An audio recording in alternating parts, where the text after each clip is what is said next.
regardez TV Rogers, Ottawa. Cette émission est présentée par Télé Élan. Vous êtes enfin aux commandes. Pour en savoir plus, visitez rogers.com.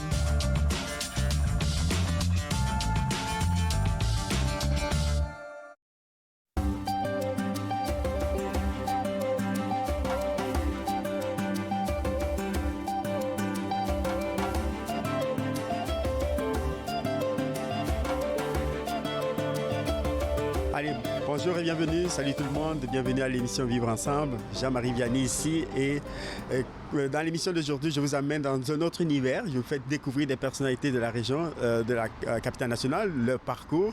Et j'ai le privilège d'accueillir à l'émission d'aujourd'hui Madame Darlene Lozis, qui est présidente de 3R. Mais on veut l'inviter à l'émission pour qu'elle nous parle un peu de son parcours, une dame engagée, très présente auprès de sa communauté. Bonjour et bienvenue à l'émission, donc Darlene.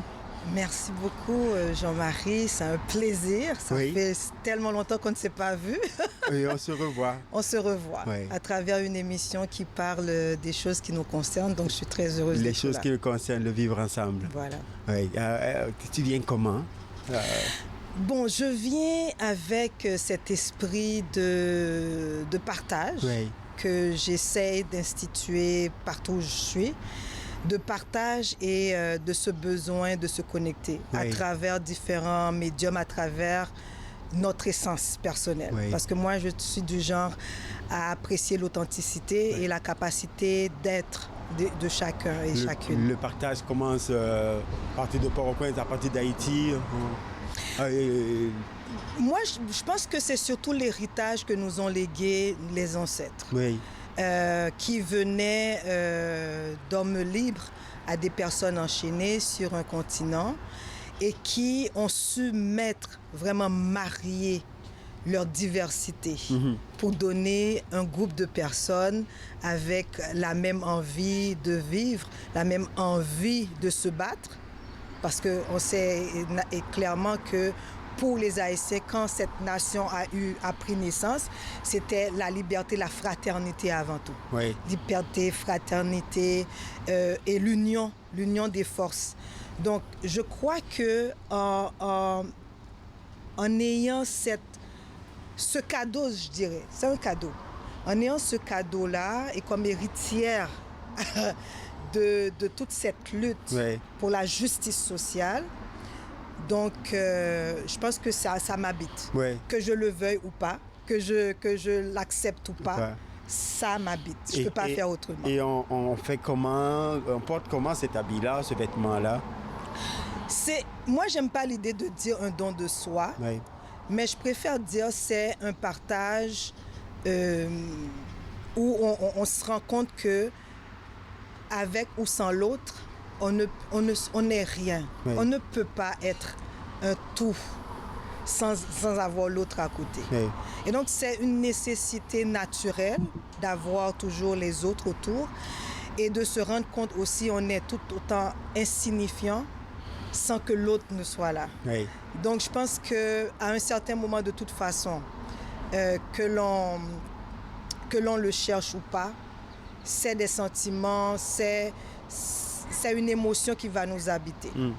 Et j'ai été aussi chanceuse d'avoir des parents qui ont toujours mis l'être humain avant toute autre chose. De tous mes invités qui passent au micro, c'est important le noyau familial. Toi, quel impact ça a eu dans la Darlene que j'ai en face de moi?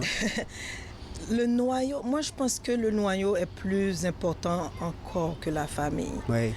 C'est la communauté. C'est si je vais sur les traces de mes ancêtres, que j'ai eu la chance à chaque fois que je vais en Afrique et que je redécouvre, ou à chaque pays où je vais, que je découvre cet élément. C'est comme si c'est l'essence qui nous habite. C'est qu'on n'est rien sans notre communauté.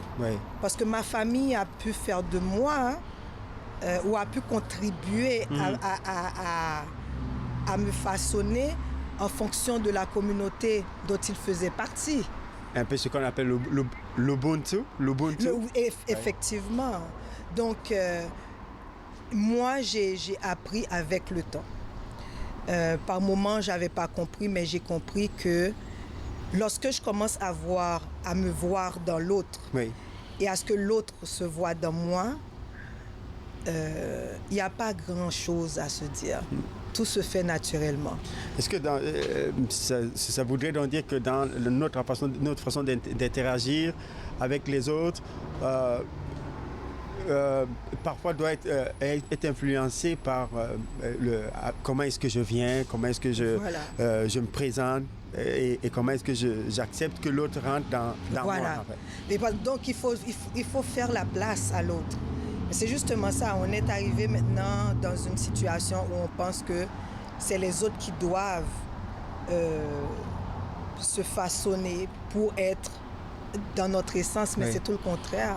Ou du moins, c'est vraiment une danse, c'est quelque chose qui se fait à deux. Oui. Moi, comment je peux attendre que l'autre m'apprécie, m'aime, me respecte, sans que moi, je fasse la même chose. je fasse la même chose. Oui.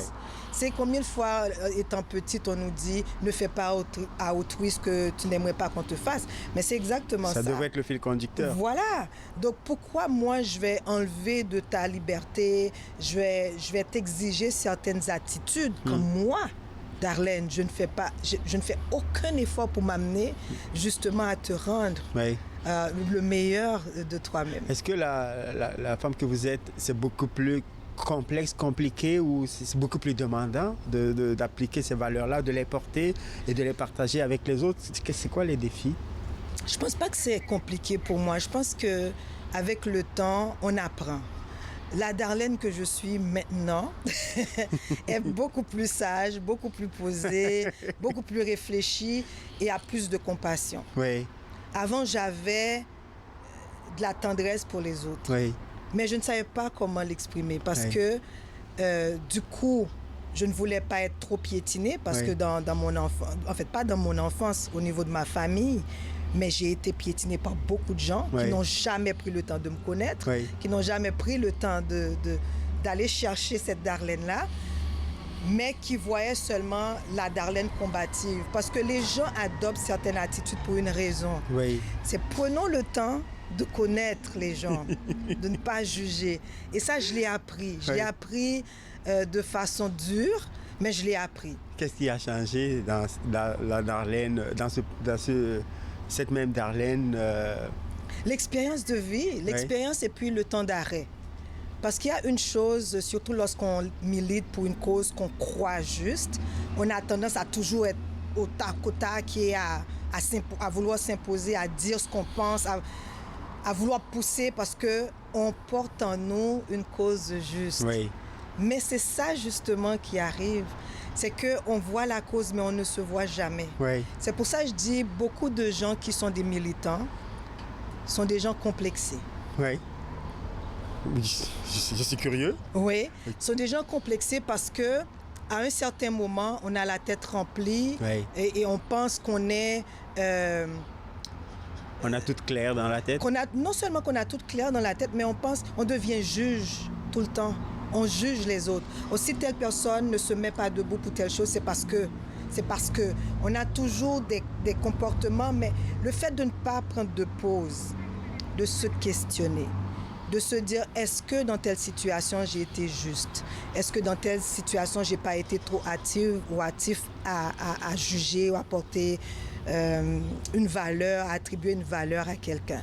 Est-ce que je devrais pas essayer de comprendre et s'il faut, on discuter pour pouvoir amener cette personne-là à cette cause-là, à épouser cette cause que je juge noble, que je juge juste. Et donc, la vie m'a forcé. Et je remercie la vie. Par quels événements? M'a forcé à m'arrêter, à réfléchir et à revoir les choses. Est-ce qu'il y a des événements en particulier? Il y en a beaucoup très personnels. Oui. Peut-être une anecdote? Je dirais c'est surtout quand j'ai commencé à travailler avec des gens vraiment qui ont des difficultés dans le système judiciaire canado-québécois. Et là que j'ai commencé à voir certaines personnes qui, au départ, ne m'auraient jamais parlé, mais qui sont dans un besoin tel, et que moi aussi, le jugement que j'aurais pu porter sur ces personnes-là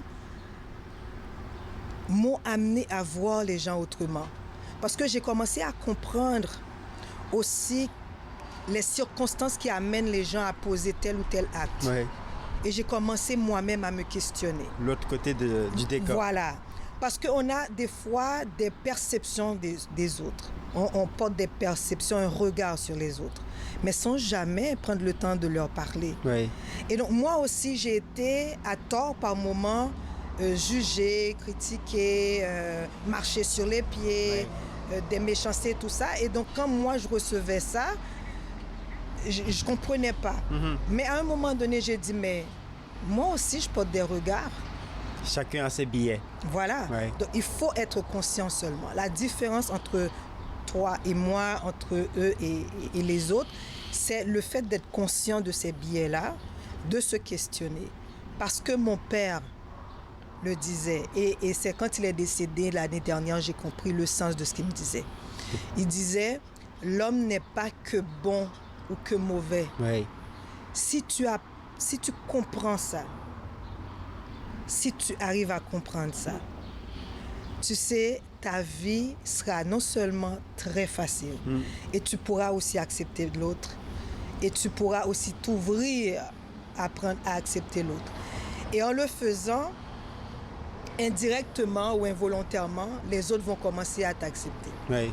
Voilà. Et donc, cet impact-là, avant de passer à notre première pause, cet impact-là est important dans le travail, l'implication que tu as au sein, dans la communauté de manière professionnelle. Absolument. Et au niveau professionnel, et d'ailleurs, je pense que nos parcours en disent beaucoup. Hein. Moi, je me rappelle de ma jeunesse, je voulais être journaliste reporter pour uniquement voyager, couvrir des événements. J'ai toujours voulu faire des choses que, premièrement, beaucoup de femmes ne feraient pas. Ah. Voyager seule dans n'importe quel pays. Et j'ai voulu aussi avoir ce sens de liberté-là. Et la vie m'a amené autrement. Donc, tout ce que j'ai eu à faire dans ma vie, j'ai compris que c'était pour une chose. Oui. Servir. C'est ça le sens du leadership. Oui. On ne l'apprend pas. Être au service. Voilà, c'est être au service. Oui. Parce que ce que je te donne va avoir du sens quand je te sers. C'est pas le contraire. Oui. Mais en tout cas, on va continuer la conversation parce que c'est important d'être au service et servir. Et je pense qu'avec ça, on va prendre une courte petite pause et puis on va revenir avec Mme Darlene Lozy, une citoyenne du monde engagée, chef d'entreprise, mais qui ne nous laisse pas indifférents. Donc on vous demande de ne pas quitter, de nous retrouver après la pause. Tout de suite.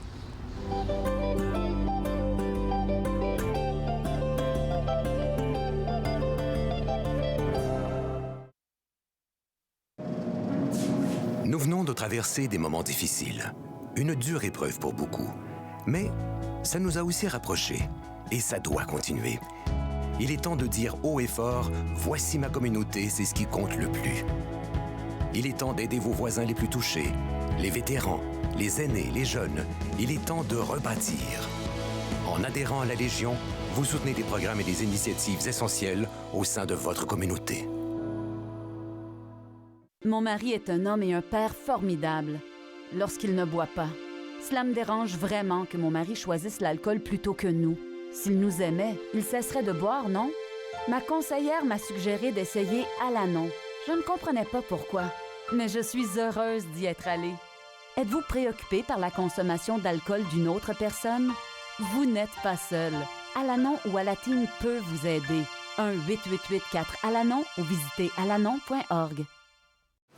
Cette semaine, on rencontre l'auteur et conteur M. Marc Scott qui va nous parler de la maison d'Anna.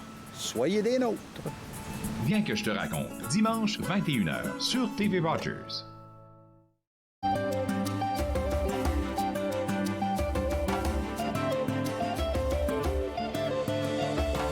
De retour après la pause, toujours à vivre ensemble.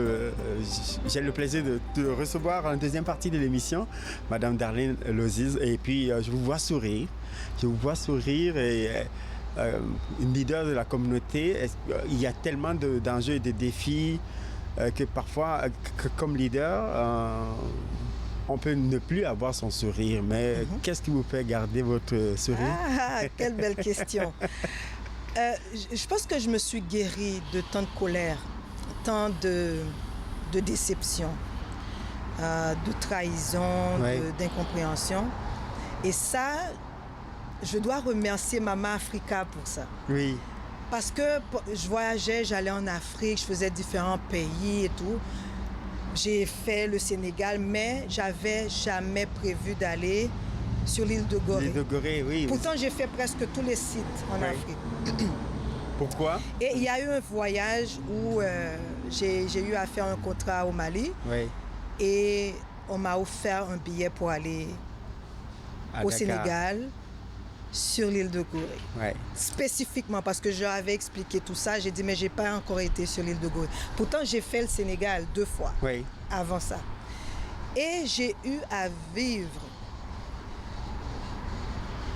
l'événement le plus marquant de ma vie. Oui. Parce qu'il y a certains voyages, quand on le fait en groupe, on ne vit pas toutes les émotions. Mais là, j'étais seule à moi-même. J'étais seule à cette lourde histoire. J'étais seule à mes ancêtres, à quelque part. Et j'ai eu à vivre, à me vider. Et après ce voyage, je ne veux pas entrer dans les détails, sinon on n'en finirait pas. Le voyage en soi, si je compte... On vous inviterait pour une autre émission, voilà, ce serait énorme. Et j'ai eu la paix. Je pense que j'ai déposé les angoisses, les frustrations, la colère, le désespoir, le racisme dont j'ai été brutalement victime au Canada. Ouais. Et j'ai eu à me vider de tout ça. Et quand je suis revenue de ce voyage-là, même les gens proches ont remarqué que j'avais totalement changé. C'est comme si lors de ce voyage, j'ai pu déposer au pied des ancêtres tout ce qui m'angoissait. Et c'est là que je dis que pour nous qui sont les descendants et les descendantes de ces personnes mises en esclavage, il est important, même impératif de faire ces genres de voyages. Oui. Un voyage vraiment pour déposer, pour aller voir, discuter. Ça paraît un peu anodin pour certaines personnes qui sont plus scientifiques, ils vont dire, oh, mais c'est de la baliverne, ça n'a aucun sens. Mais une fois je suis revenue, j'ai commencé à voir les gens autrement. Mon regard a changé. Oui. Je suis plus zen, plus posée. Et j'ai cette paix, une sérénité que j'avais jamais ressentie. Qu'est-ce qui vous a aidé à vous réconcilier avec toutes ces émotions-là et toutes ces réalités-là? C'est vraiment ce voyage. Mais j'ai eu à rencontrer certaines personnes lors de ce déplacement sur l'île de Gorée. Et ces gens ont eu à me parler. J'ai jamais vu... Parce qu'à un moment, j'avais beaucoup de colère quand je suis arrivée sur l'île. Il ne faut pas oublier qu'on nous a fait croire pendant longtemps que c'est nos frères qui nous ont vendus. Non. Elle est particulière, cette île. Ça ressemble à la forme de l'Afrique même. Hein? Voilà. Ouais. Et quand je suis arrivée, je me rappelle, le guide a vu en moi cette vulnérabilité parce que je pleurais. Je ne pouvais pas arrêter. J'avais une certaine vulnérabilité. Je n'avais jamais eu à faire face. Oui. Et là, j'ai compris qu'on vit des blessures pour lesquelles on n'a jamais pris le temps de s'arrêter. Oui. J'ai été victime plutôt de racisme dans le milieu de travail. Moi, je me rappelle, j'allais à la cour aussi et j'avais des collègues, je saluais, qui riaient de moi, qui ne me saluaient pas. Oui. J'avais tellement à faire face à certaines choses, mais il ne faut pas oublier, Jean-Marie, c'est que pendant ce temps, je vivais toutes ces choses-là. Du racisme au travail, du racisme dans d'autres milieux. Ouais. Et j'aidais des gens qui eux-mêmes étaient écrasés. Donc, je n'avais jamais pris le temps, moi, de me guérir de ce que je vivais. Donc, pour aider les autres, c'est en s'aidant soi-même. Absolument. Ouais.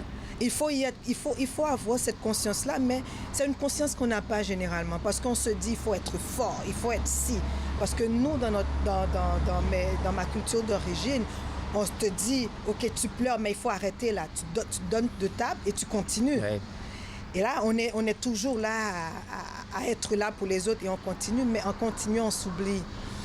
Et moi, ça a été un temps d'arrêt, un temps à entrer en moi, à réfléchir sur mon parcours, ce que j'aimerais, où je suis. Le temps de réconciliation. Voilà, avec soi-même et avec les autres. Ouais. Et c'est là que j'ai commencé à ressentir beaucoup d'amour et comprendre aussi, il y a beaucoup de gens qui nous font mal. Je ne suis pas dans le sens à dire il faut juste tout pardonner et oublier. Ouais. C'est que, en comprenant, dans certains cas, à certains égards, leur petitesse, leur incompréhension, leur vulnérabilité, leur incapacité à être en paix avec eux-mêmes, mais c'est normal qu'ils nous crachent ces méchancetés-là. Mais toi, quand tu commences à dépasser ça, oh mon Dieu que c'est extraordinaire. Ouais. Et donc on voit cette personnalité qu'on reçoit aujourd'hui transformée. Absolument. Qui est engagé aujourd'hui dans quelle direction dans le vivre ensemble? Qui continue à s'engager, je dirais, parce que je pense que je peux pas. Il y a des moments où tu peux. Non, je pense pas. Je ne pourrais pas. J'ai pensé la même chose. Je ne pense pas, je ne pourrais pas. Je peux ne pas être tout le temps devant les projectoires, mais je travaille et j'ai jamais été aussi. J'ai jamais été aussi efficace de toute ma vie. Parce que je perds pas mon temps dans des rencontres inutiles. Je perds pas mon énergie dans des discussions futiles. Je perds pas mon essence dans une certaine concurrence involontaire ou insoupçonnée. Je mets mon temps et mon énergie dans des choses beaucoup plus concrètes à aider les gens. Et c'est là que j'ai compris le bonheur que ma mère avait. Quand tu aides et que tu n'es pas là et qu'on ne te voit même pas. Parce que ce qui te nourrit, ta motivation, c'est quand cette personne t'appelle et te dit « Darlene, tu vois, tu m'as aidé dans telle chose, ça a réussi, je voulais te le dire. » Et me donne le résultat. Et là, ça me remplit. Et là, j'ai dit « OK, là, c'est un peu d'énergie pour continuer. » Je trouve que c'est beaucoup plus intéressant. Et c'est ça c'est le piège aussi avec les gens qui sont leaders communautaires. On a tellement de temps dans l'administration, dans des rencontres, dans des trucs, et que notre idéal d'aider et de servir prend un coup. Alors, donc, ça touche le leadership. Quel genre de leadership que tu verrais au sein de la communauté aujourd'hui? Quel genre de type de leadership qui aiderait peut-être la communauté à avancer plus? Il se dessinerait comment?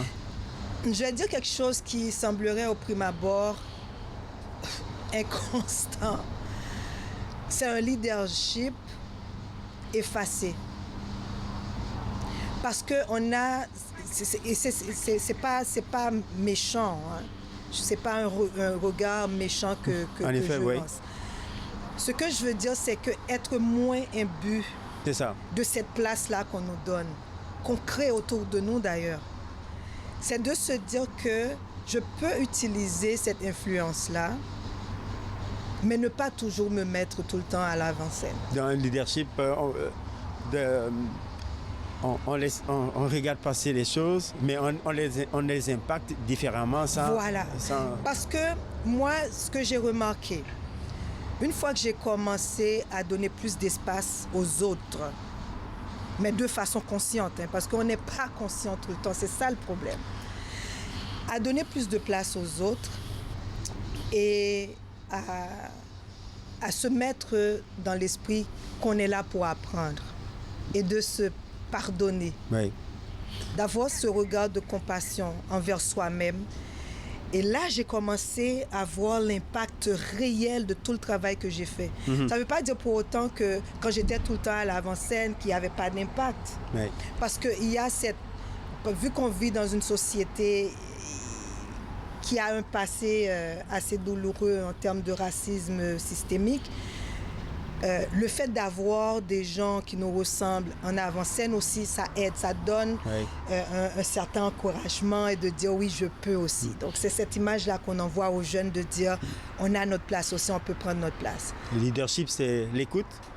Oui, c'est l'écoute. C'est l'écoute, c'est de savoir qu'on ne sait pas tout. c'est d'avoir et de s'efforcer d'avoir une certaine humilité, une sagesse et de dire qu'on apprend. Donc, on ne connaît pas tout, on va se casser le bec, c'est correct, on va demander, on va chercher, on va se pousser à être le meilleur qu'on puisse être. Vous êtes une mère, vous avez des enfants, et puis la prochaine génération est votre combat de laisser quelque chose, de les influencer. Vous, dans votre modèle, qu'est-ce qui t'a aidé, Darlene, à te forger? Est-ce qu'il y a des hommes, des femmes, des choses qui t'ont... Grâce à ces choses-là, ça a permis d'être la Darlene. Oh, absolument. Moi, je n'aime pas ce discours où on va chercher des gens qu'on ne connaît pas juste parce qu'ils ont fait une bataille. Et puis on dit, oh, c'est Gandhi, c'est ceci. Je suis désolée, je ne les ai pas connus personnellement. Oui. Donc tout ce que j'ai pu voir, c'est leur travail. Et quand tu vas chercher un petit peu, tu vas voir que leurs familles ont beaucoup souffert de cette implication. Parce que quand tu veux mener, ta famille souffre. Ouais. Parce qu'à un certain moment, mes enfants ne me voyaient pas beaucoup. J'ai toujours été une bonne mère, ils me l'ont dit, ils m'ont rassurée. Mais moi, ça a été ma mère et mon père. Ça a été ma grand-mère qui, de sa génération normalement, ne savait pas lire, qui a élevé des enfants, qui leur a donné le meilleur d'elle et la meilleure d'elle-même, qui les a inculqué des valeurs qui, je vois maintenant, ont fait de moi et continue de faire de moi une personne que j'aime voir maintenant. Quand je me regarde dans le miroir, j'ai dit, oh, j'aime cette version-là de toi. Donc, ma mère a été une battante pour sa génération. Elle a pris des décisions qu'on pourrait dire de féministes, mais moi, je dirais plutôt de féminines. Oui. Et mon père a été un homme atypique. Ça n'a pas été un homme de sa génération où les femmes sont supposées donner des enfants et tout ça. Moi, je voyais mon père, malgré qu'on avait des boniches et des ci et des ça, balayer. Hein? Oui. Il n'avait aucun... Pourtant, on avait des boniches, on avait des ci, on avait des ça. Il montrait à travers ça. C'est quoi être un homme? C'est quoi être un être humain avant tout? Et donc, quand tu as ces deux modèles-là, tu ne peux pas décider que, bon, telle personne a fait... C'était son combat, c'était leur combat, mais ça déjà, c'est ça qui forme l'être. En tout cas, mais merci infiniment, Darlene, d'avoir généreusement partagé ton expérience.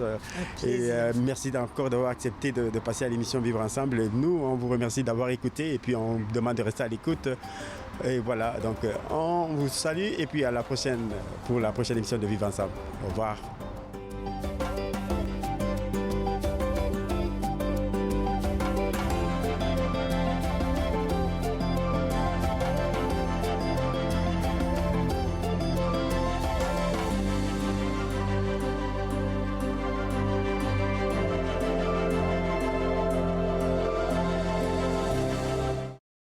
Faites-nous part de vos commentaires en composant le 613-521-2323 par courriel sur Facebook et Twitter.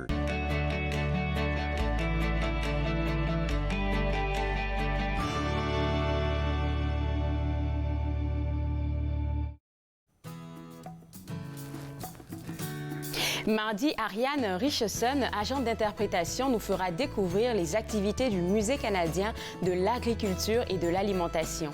Par la suite, c'est le temps de se mettre en forme avec notre physiothérapeute Arthur Coinco. Finalement, nous irons faire un tour au Musée canadien de la nature avec Nathalie Boulay. Tout ça et bien plus. Entre nous, en semaine, 11, 18 et 22 heures sur TV Rogers. Cette semaine, à Nathan parle, je reçois Daniel Baker et on parle du parenting positif. Je dois vous dire, j'ai hâte d'apprendre des trucs. Nathan parle, mercredi 20h sur TV Rogers. À la prochaine émission, Daniela nous fait découvrir le Brésil à travers ses souvenirs de voyage et nous cuisinons ensemble une feijoada. Bouffe sur la route, dimanche 20h sur TV Rogers.